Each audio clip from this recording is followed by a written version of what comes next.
grandes para poder conocer más a profundidad un producto desde adentro. Entonces, esto ha sido una parte que, por lo menos en la parte de, vamos a llamarle educativa, ha sido muy útil. Después, bueno, vienen las influencias, ¿sí? A veces la gente pregunta, bueno, ¿y como a cuál se parece? O ¿cuáles son las bases para poder trabajar el desarrollo o para poder hacer algo? ¿Como cuál debería parecerse? Como si fuera una necesidad parecerse a algo. Pues la verdad es que a todos. O sea, vivimos en un mundo donde todo el tiempo estamos siendo bombardeados por toda clase de informaciones, y si somos aficionados a cualquier cosa y nos metemos mucho a la información en revistas, en internet, pues todo el tiempo vamos a estar viendo ejemplos magníficos de todas las épocas. Entonces, nosotros particularmente estos 9 autos son muy característicos de lo que es la filosofía que buscábamos. Un auto de muy bajo volumen en Italia en los años 50, con motor componentes de Fiat. El Alpine, que se llegaron a fabricar en México 600 por parte de la Renault, entonces del gobierno en los años 60 en México, sobre una patente francesa en chasis y una carrocería italiana. Los Alfa Romeos de los años 30, este McLaren de los años 60, que es potencia pura, muy eficiente. El Dino 206, que es una síntesis muy buena de lo que es un auto de carreras puro, con dimensiones muy compactas, muy bueno para lo que son carreteras muy sinuosas. Y finalmente, contemporáneos, pues estos autos son muy ejemplares de lo que en particular nosotros vemos con muy buen diseño. Lo que es este Audi, por ejemplo, con líneas muy puras, muy sencillas, muy agradables y muy duraderas en el tiempo. Se puede ver bien hoy, se puede ver bien dentro de 10 años. Y finalmente, una tradición que ya teníamos en la familia. Por un lado, mi padre fue un gran aficionado a los autos, ingeniero mecánico, fabricó un auto de carreras para la Mecánica Nacional de los 50, y nosotros empezamos a trabajar en los años 90 a la raíz de esta crisis económica en un primer desarrollo sobre el chasis de bocho, de Volkswagen Sedán, que tenía muchas limitaciones porque esa tecnología ya estaba obviamente muy obsoleta, entonces no era posible competir gran cosa por ahí. Entonces, bueno, decidimos hacer un nuevo proyecto con el diseño de una nueva carrocería, un nuevo concepto constructivo, tanto en la base estructural como en carrocería, y un producto con un claro perfil tecnológico, muy tecnológico. Una plataforma de aluminio y fibra de carbono, con algunos elementos de fibra de carbono y adhesivo estructural, fibra de vidrio a molde cerrado, y aprovechar la evolución de los accesorios automotrices. Afortunadamente, para un fabricante pequeño, existen en el mundo muchas empresas que ofrecen muy buenos productos homologados, certificados, y podemos adquirir. Entonces, empezamos a desarrollar los conceptos básicos. La parte conceptual, muy tradicionalmente, dibujos completamente a mano, que por fortuna sigue siendo una tendencia en la gran industria. Los diseñadores que realmente sueltan la mano son los que son más, digamos, codiciados, o los que más obtienen mejores ideas. Y a pesar de que la computadora tiene una gran participación y cada vez es una mejor ayuda, pues el dibujo a mano, el sentimiento de las formas, de una forma muy directa, es algo que no tiene competencia aún. Desde el principio definimos un paquete vehicular, los elementos que incluye el paquete y su ubicación. O sea, establecemos muy claramente las dimensiones, la posición de los elementos mecánicos, la posición de los pasajeros, las dimensiones generales a partir de una norma de bajo volumen que establece la Comunidad Europea. Pues todos esos elementos se establecieron desde el principio. O sea, esta configuración se definió más o menos temprano. ¿Sí? El tener 2 asientos, un motor transversal de proveniencia de la gran industria, el radiador en la parte delantera, un chasis de aluminio que tuviera una continuidad en la extrusión principal, y a partir de ahí desarrollar ideas y conceptos que respetaran estas dimensiones y estas configuraciones básicas. Se empezó a trabajar de bocetos a maquetas, inclusive las maquetas para hacerlo de una forma económica, sobre una maqueta escala 1:5 que tuviera ya las dimensiones generales establecidas, hacíamos diferentes opciones, por ejemplo, de calaveras, las borrábamos, nuevas fotografías, poníamos todas juntas en la pantalla y podíamos ir decidiendo de una forma rápida y expedita, rápidamente, económicamente. Estos son algunos conceptos ya un poco más acabados en lo que se refiere a la proporción. La proporción aquí ya está más respetada. Siempre tendemos a forzar un poco las cosas cuando estamos en los bocetos y hacer unas llantotas y hacer las cosas un poco irreales. Entonces lo que estos dibujos buscan es que estemos todo el tiempo trabajando sobre las bases reales y proporciones reales. Y muy importante que veamos las cosas de dentro hacia afuera.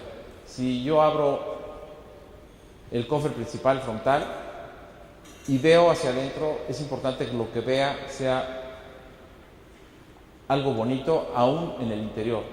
Los componentes mecánicos bien colocados, la funcionalidad muy expresiva y sabemos que los clientes de este tipo de productos son gente que conoce mucho, que es muy exigente y que además quieren mostrar no solamente lo externo, sino sobre todo el contenido interno.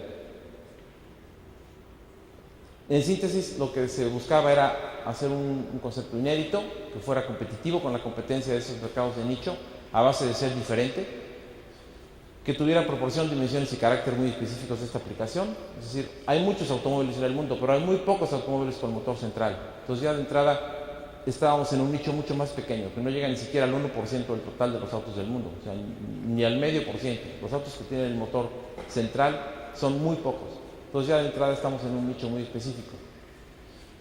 Y muy importante que cumpliéramos con la normatividad internacional aplicable a vehículos de bajo volumen.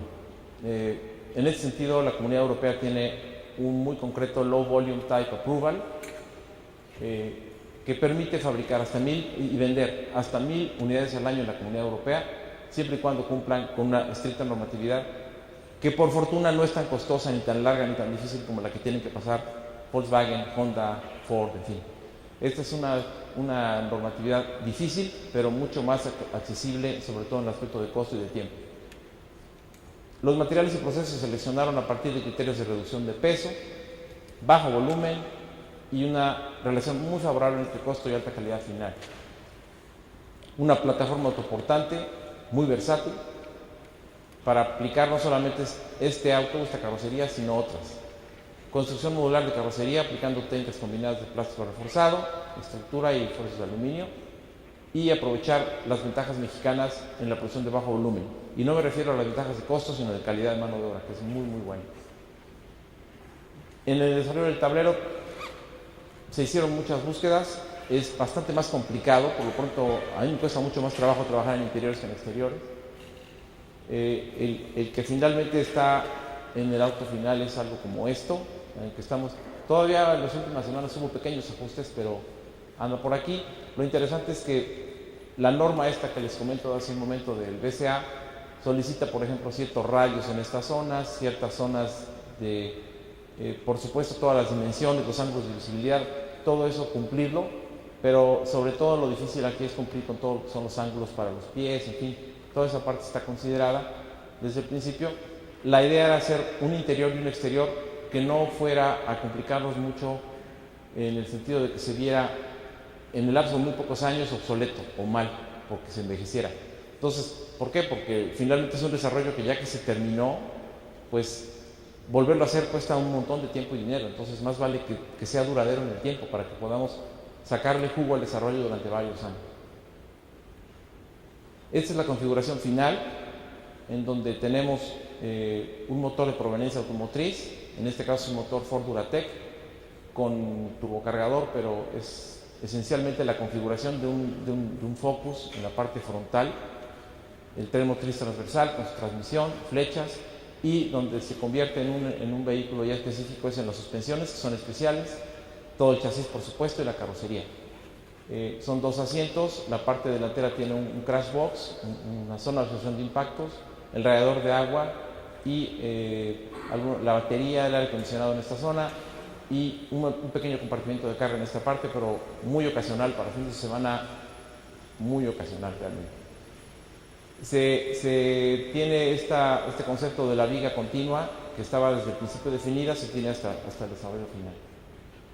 El chasis es un bastidor de aluminio en donde aprovechamos las ventajas de de empresas que tienen, por ejemplo, CNC de muy buena calidad. Nosotros subcontratamos todo lo que es el corte y doblez de la lámina para el chasis y subcontratamos la extrusión de los dos elementos principales que son un desarrollo propio.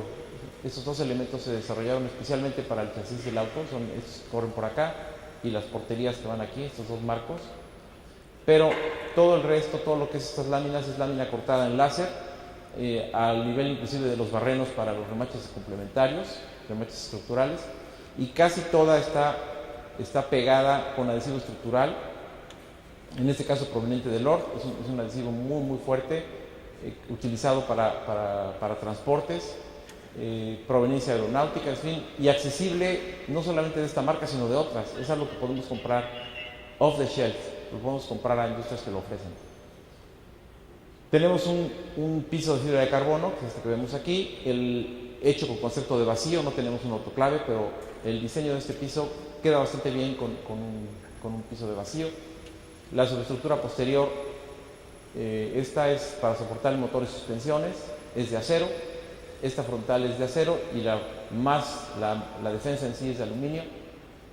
El roll bar es también de acero cromoly y el resto es aluminio doblado y adhesivos estructurales, todo complementado aquí, bueno, las instrucciones principales. Entonces es un bastidor que hecho con muy bajo volumen y con componente en una forma, digamos, hasta casi como de doblar papel, pero la combinación tanto del carbono con el aluminio con los adhesivos genera un chasis razonablemente de buena tecnología, muy competitivo en el mercado al que vamos. El desarrollo del chasis partió, bueno, de un concepto preliminar hecho muy sencillo en modelos inclusive de papel como este que vemos aquí. Después se hizo el primer modelo en la computadora, se desarrollaron algunos análisis estructurales muy básicos, inclusive en esa parte inicial tuvimos el apoyo de una universidad que está en Puebla en la parte de los cálculos preliminares estructurales del chasis. Y después, ya que teníamos razonablemente bien definido el concepto, pasamos a maquetas 1 a 5 para analizar las interfaces con modelos también de maquetas de la carrocería. Luego pasamos a modelos de madera para ver espacios y toda la configuración ya en tamaño 1 a 1. Y finalmente el chasis final que vemos aquí. Ese chasis aprovecha componentes mecánicos y sistemas provenientes de modelos fabricados por la industria automotriz de alto volumen y empresas fabricantes de componentes especializados. El conjunto motor, transmisión, de ahí la T del MXT es transversal, luego se coloca en la parte central y el resto del conjunto se establece alrededor de él. Se instala la cadena cinemática original desde el motor y transmisión hasta las flechas, mangos,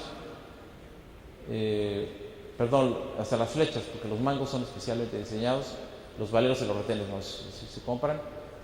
La geometría de suspensión está especialmente desarrollada para la aplicación deportiva, está completamente dimensionada para estos centros de balanceo, para ese centro de gravedad, y eso es bien importante para lograr un buen comportamiento en la pista y en la carretera. Este es un dibujo virtual hecho en NX de Siemens. Es el programa que utilizamos para lo que es ingeniería de detalle, y en este caso contamos con un ingeniero de la Iberoamericana que tiene 28 años de edad y un ingeniero del TEC de Monterrey, Campos Toluca, que tiene 24 años y que son buenísimos ingenieros, pero buenísimos, y manejan el NX muy bien. Entonces han sido capaces de construir completamente el auto en la computadora, completamente.